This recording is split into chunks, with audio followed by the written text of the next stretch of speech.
አሜሪካ ኔቶን ያስደነገጠ እርምጃ ወስዳለች።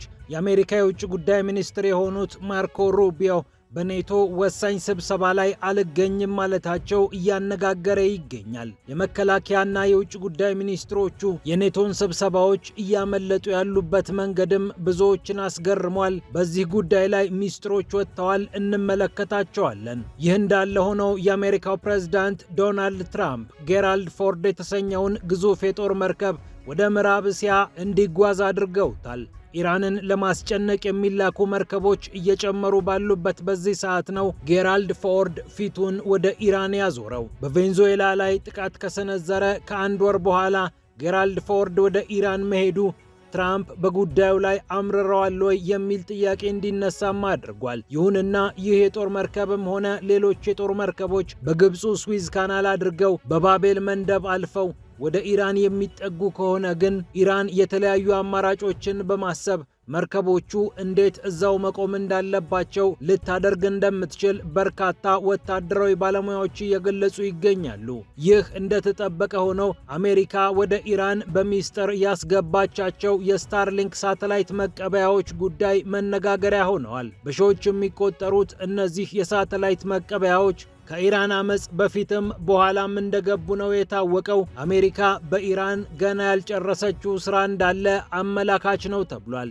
በሌላ በኩል ሳውዲ አረቢያ በቀይ ባህር ጀምራ የነበረውን ወሳኝ ፕሮጀክት ለጊዜው ማቆሟ ተሰምቷል። በተለያዩ ሀገራዊና ዓለም አቀፋዊ ምክንያቶች ነው ሳውዲ አረቢያ ይህንን የቀይ ባህር ፕሮጀክት የምታቆመው ተብሏል። ዝርዝሩን እናቀርባለን። ፒያሳ ኔትወርክን ስትከታተሉ ሁሉንም በጥልቀት ታገኛላችሁ። ፒያሳ ኔትወርክን ሰብስክራይብ፣ ላይክ እና ሼር በማድረግ የፈጣን የተአማኒና የጥልቅ ዘገባዎች ቤተሰቡን ስንል በአክብሮት ጋብዘናል። አሁን ወደ ጉዳዮቻችን አለፍን።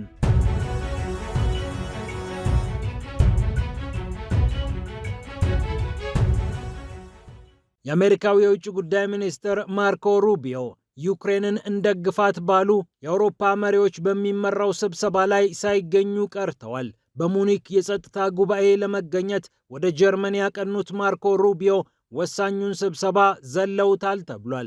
ፋይናንሻል ታይምስ እንደዘገበው የኪየቭ የአውሮፓ ደጋፊዎች ማርኮ ሩቢዮን ጠርተው እንሰብሰብ፣ ከጸጥታ ጉባኤው ጎን ለጎን እንነጋገር ቢሏቸውም ማርኮ ሩቢዮ እሺ ይገኛለሁ ካሉ በኋላ ባለቀ ሰዓት ሐሳባቸውን ቀይረው እጥፍ እንዳሉ ነው ፋይናንሻል ታይምስ የዘገበው። ያለ እርሳቸው ውይይቱ እዚህ ገባ የሚባል ተጨባጭ ውጤት ሳያመጣ እንደቀረ ነው ፋይናንሻል ታይምስ ያሳወቀው። በሙኒክ የጸጥታ ጉባኤ ላይ በዩክሬን እንዲሁም በቀጠናዊ ጉዳዮች ላይ ትኩረት አድርገው ይናገራሉ ተብለው የሚጠበቁት የአሜሪካው የውጭ ጉዳይ ሚኒስትር ማርኮ ሩቢዮ ይህንን የጎንዮሽ ስብሰባ ትተው መሄዳቸው ትርጉሙ ቀላል አይደለም ተብሏል። ምክንያቱም ይህንን ልዩ ስብሰባ አዘጋጅተው የነበሩት የጀርመኑ ቻንስለር ፍሬድሪክ ሜርዝ እንዲሁም የፈረንሳዩ ፕሬዝዳንት ኢማኑኤል ማክሮን ነበሩ። ሌሎች የኔቶ ከፍተኛ ባለስልጣናት፣ የአውሮፓ ኮሚሽን ኃላፊዎችም እንደሚገኙ ተጠብቆ ማርኮ ሩቢዮ ደግሞ እዚህ ላይ እንደሚጨመሩ ታውቀው ነው ስብሰባው በጉጉት ሲጠበቅ የነበረው። በስብሰባና ተደራራቢ ጉዳዮች ምክንያት ሳልሳተፍ ቀረሁ ብለው ማርኮ ሩቢዮ እንዳሳወቁም ፋይናንሻል ታይምስ ዘግቧል። ይህ ግን ለአውሮፓ ባለስልጣናት እንዳላሳመናቸውና እንደተቆጡም ዘገባው ጠቅሷል።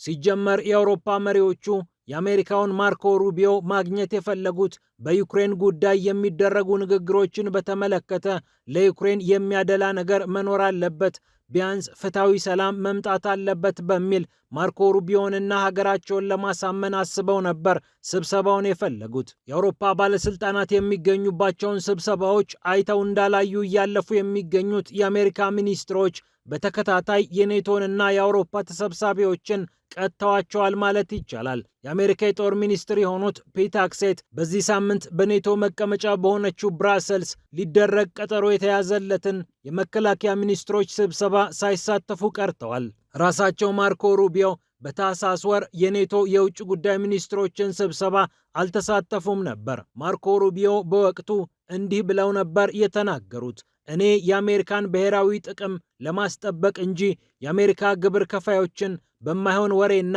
በጸረ አሜሪካዊነት ላይ ለማዋል አልተፈቀደልኝም ብለው ተናግረው ነበር። ይህንን ንግግራቸውን የተናገሩት የቡድን 20 አባል ሀገራት ስብሰባ በተካሄደበት በደቡብ አፍሪካው ስብሰባ ወቅት ነበር። የቡድን 20 አባል ሀገራት ስብሰባ በደቡብ አፍሪካ ሊካሄድ ጥቂት ጊዜ በቀረበት ሰዓት ነበር። ያም ሆነ ይህ የሩሲያ የአሜሪካና የዩክሬን ንግግር በቀጣይ ሳምንት እንደሚከናወን ይጠበቃል።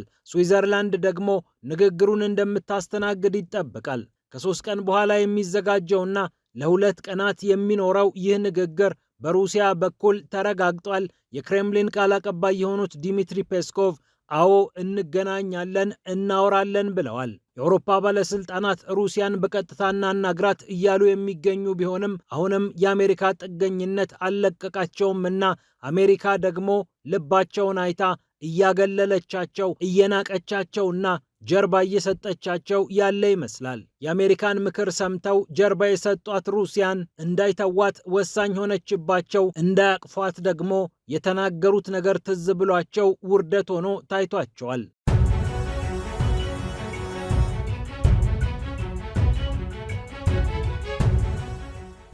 ይህ እንዳለ ሆኖ የአሜሪካው ፕሬዝዳንት ዶናልድ ትራምፕ ግዙፉን የጦር መርከብ ወደ ምዕራብ እስያ ሂድ ተነስ ብለው ልከውታል። ወደ ኢራን አቅጣጫ እንደሚገሰግስም ታውቋል።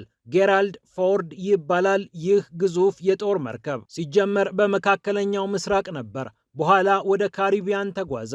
ወደ ካሪቢያን ሄዶ የቬንዙዌላውን ፕሬዝዳንት ኒኮላስ ማዱሮን ለመያዝ በታቀደው ኦፕሬሽን ላይ የሽፋን ተኩስ ከሰጡ የጦር መርከቦች መካከል የሚጠቀስ ነው። ጥር ላይ ይህንን ስራ ሰርቶ የካቲት ላይ ደግሞ ሂድ ወደ ኢራን ተብሏል። የአሜሪካው ፕሬዝዳንት ተጨማሪ የጦር መርከቦችን ወደ ኢራን እንደሚልኩ ቃል በገቡት መሰረት ነው ጌራልድ ፎርድ አቅጣጫውን አስተካክሎ ወደ ኢራን እየተጓዘ የሚገኘው። ጦርነት አንፈልግም ግን መስማማት አለብን እያሉ የሚገኙት የአሜሪካው ፕሬዝዳንት ጦርነት የሚጀመር ከሆነ ኢራን ትታመማለች፣ ከባድ ህመም ላይ እንጥላታለን ብለዋል። የእስራኤሉ ጠቅላይ ሚኒስትር ቤንያሚን ኔታንያሁን ካገኙ በኋላ ነው ትራምፕ የጦር መርከቡን ወደ ኢራን እንዲገባ እያደረጉ የሚገኙት። የእስራኤሉ ጠቅላይ ሚኒስትር ቤንያሚን ኔታንያሁ ከኢራን ጋር የሚደረገው ንግግር ብዙ ስጋት እንደፈጠረባቸው በዋይት ሀውስም ጭምር ተገኝተው ተናግረዋል። ስለ ኒውክሌር ብቻ ማውራት የለብንም፣ ባሊስቲክ ሚሳኤሎቻቸውን ማስቆም አለብን፣ በአካባቢው የሚያስታጥቋቸውንም ኃይሎች ተይ ማለት አለብን በማለት ለኢራን ምን መነገር እንዳለበት ለአሜሪካው ፕሬዝዳንት በዘወርዋራ ነግረዋቸዋል። ኢራን ደግሞ እንዴት ተደርጎ ብላ የባሊስቲክ ሚሳኤል ፕሮግራሟን በተመለከተ አልነጋገርም፣ አልደራደርም ብላለች። እንዲሁም በአካባቢው ያሉ ኃይሎችን አስታጥቂ አታስታጥቂ የሚል ጭቅጭቅ ውስጥም መግባት ፈጽሞ አልፈለገችም።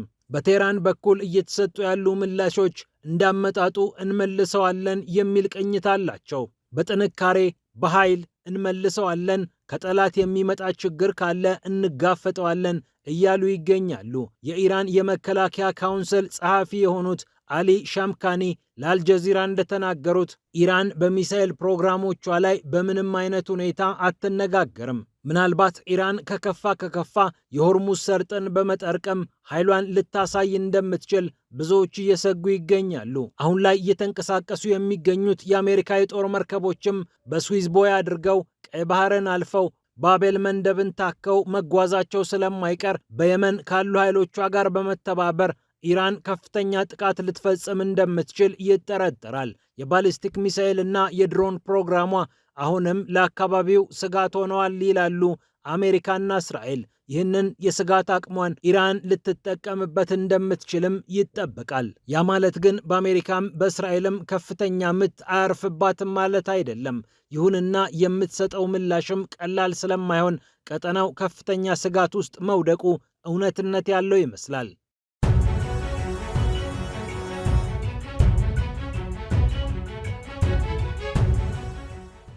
ይህ እንዳለ ሆኖ አሜሪካ በሺዎች የሚቆጠሩ የስታርሊንክ ሳተላይት መቀበያዎችን ወደ ኢራን አስርጋ እንዳስገባች ሪፖርቱ ጠቁሟል። ዎል ስትሪት ጆርናል ይዞት የወጣው ዘገባ እንደሚለው አሜሪካ በትንሹ 6000 እና ከዚያ በላይ የሚሆኑ የስታርሊንክ ሳተላይት የኢንተርኔት መቀበያዎችን ወደ ኢራን አስርጋ አስገብታለች። በአመፁ ወቅት ይበልጥ ተግባራዊ የተደረገ ነገር ነው ይላል ዎል ስትሪት ጆርናል። የአሜሪካ የውጭ ጉዳይ ሚኒስቴር ደግሞ ከቢሊዮነሩ ኤለን መስክ 7000 የሚሆኑ የሳተላይት መቀበያዎችን ግዢ እንደፈጸመ ዎል ስትሪት ጆርናል አረጋግጧል።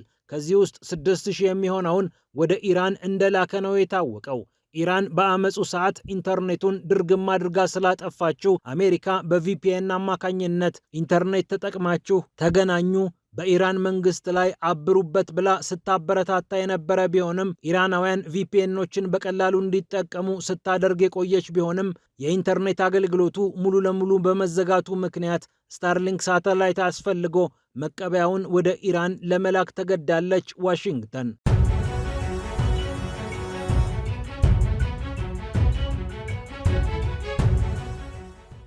በመጨረሻም ሳውዲ አረቢያ በቀይ ባህር ላይ የጀመረችውን ቅንጡ ፕሮጀክት ለጊዜው ጋብ ማድረጓ ተሰምቷል። በየምዕራፉ ከፋፍላ የምትሰራው የቀይ ባህር የቅንጡ ፕሮጀክት አሁን ለጊዜው ይብቃ ተብሏል። አጃንስ ፍራንስ ፕሬስ እንደዘገበው ሳውዲ አረቢያ በቀይ ባህር አካባቢ የምትገነባቸውን በደርዘን የሚቆጠሩ ቅንጡ መኖሪያዎችንና መንደሮችን 2026ን ከጨረሰች በኋላ አትገነባም።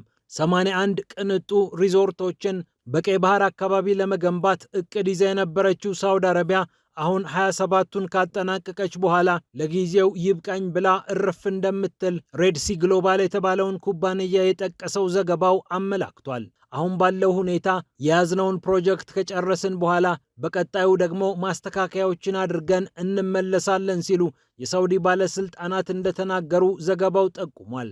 2031 አውሮፓውያን አቆጣጠር ላይ ሳውዲ አረቢያ ከነዳጅ ውጭ ያሉ ገቢዎችን ለመፍጠር ያለመ እንቅስቃሴ እያደረገች እንደቆየች ይታወቃል። አልጋ ወራሹ መሐመድ ቢን ሰልማን ራዕይ 2030 የተሰኘውን ፕሮግራማቸውን ነድፈው ሲንቀሳቀሱ ከተመለከቷቸው ጉዳዮች መካከል በቀይ ባህር አካባቢ ቅንጡ መኖሪያዎችን መገንባት ነበር።